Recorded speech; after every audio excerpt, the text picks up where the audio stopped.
Hinila niya ako. At ayun na nga, para bang tinuruan niya ako kung paano humalik. At hindi ko na namamalayan na meron na siyang nahahawakan na hindi dapat hawakan niya. Pinilit kong alisin yung pagkakahawak niya sa katawan ko pero malakas siya. Kaya hinayaan ko na lang. At alam ko rin sa pagkakataong yun na mali yung ginagawa namin. Kasi hindi pa naman kami. As in wala pang kami. Hindi pa kami magjowa pero ganito na. Ewan ko ba sa sarili ko? Siguro dahil ngayon ko lang ito nararanasan. Pagkatapos ng pangyayaring yun, inihatid niya ako sa amin. I'll make it clear lang ha. Walang nangyari sa amin that night. Halikan lang. Kinabukasan, nanligaw na siya sa akin. Ako naman, syempre, na fall na sa kanya. Ang sweet niya eh. Wala pang isang linggo, sinagot ko na siya. Halos araw-araw kaming nagkikita at nagde-date. Pero kasama namin si Trixie. Syempre para iwas chismis. Alam naman na ni Trixie na kami na. Kaya okay lang sa kanya. Inaasar pa nga kami minsan. Isang gabi, sabi niya sa akin, gusto niya akong makita. So ayun, pumayag naman ako na makipagkita sa kanya. Nakaupo siya sa damuhan, malapit sa bench na inupuan namin noon. Madilim doon at hindi mo mahahalata na nandoon siya. Umupo ako sa tabi niya, nagkwentuhan kami, hanggang sa nangyari na naman yung nangyari nung nakaraan. Lumalim ng lumalim ang gabi, pati ang halik niya. Pinahiga niya ako sa damuhan at maya-maya pa, biglang nangyari na ang hindi dapat mangyari. Napaiyak ako sa kanya. At ang sabi ko sa kanya, paano kung mabuntis mo ko? Bata pa tayo. Pero wala. Hindi siya nagpapigil sa akin. At ginawa niya pa ng isa pang beses.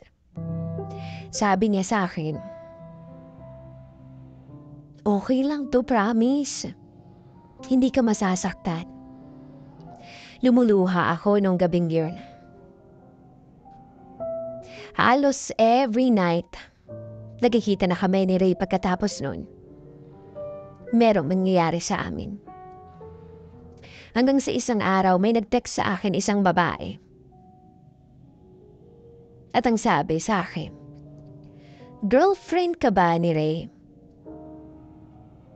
Nag-reply ako ng, opo, bakit po? At nag-text bigla ang kausap ko ng, asawa niya to, may anak kami. Nagulat ako nung sinabi nung babae yun.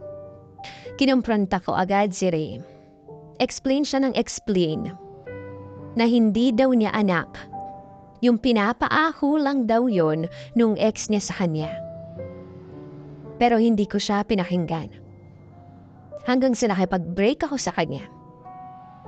Ilang araw nakiusap yung kuya niya sa akin na balikan ko daw si Ray. Kasi napapabisyo na daw. Sinasaktan din daw nito yung sarili niya.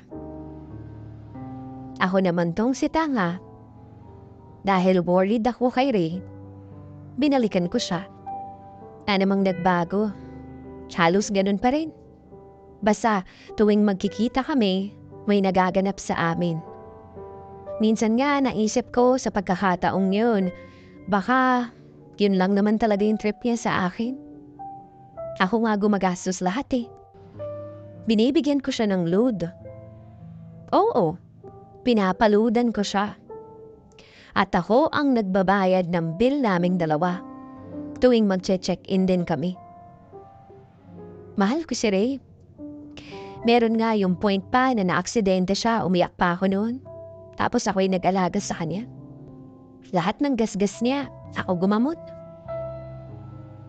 Pero kahit sugatan na siya, gusto niya pa rin may maganap sa amin. Isang gabi nag-text na naman siya. Magkita tayo. Nagkita kami sa dati naming tagpuan. Tinanong ko siya kung anong sasabihin niya pero sinasabihan niya lang ako na mahal kita. Pakiramdam ko sa pagkakataong yun, iba ang halik niya.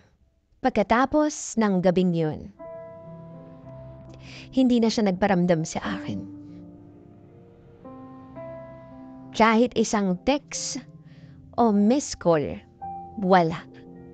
Para siyang bula na bigla na nang naglaho matapos nung gabing yun. Tinatanong ko yung sarili ko kung minahal ba niya talaga ako. O sadyang tanga lang ako para magpauto sa kanya.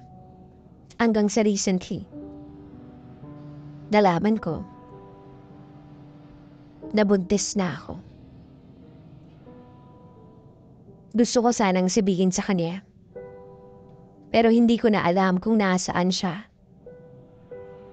Nagpalit na rin siya ng number. Isang araw nabalitaan ko na lang na may bago na siyang kasintahan. Hindi ko na alam kung anong gagawin ko ngayon. Sana matulungan ninyo ako. Ano ba yung mas makabubuting desisyon na dapat kong gawin?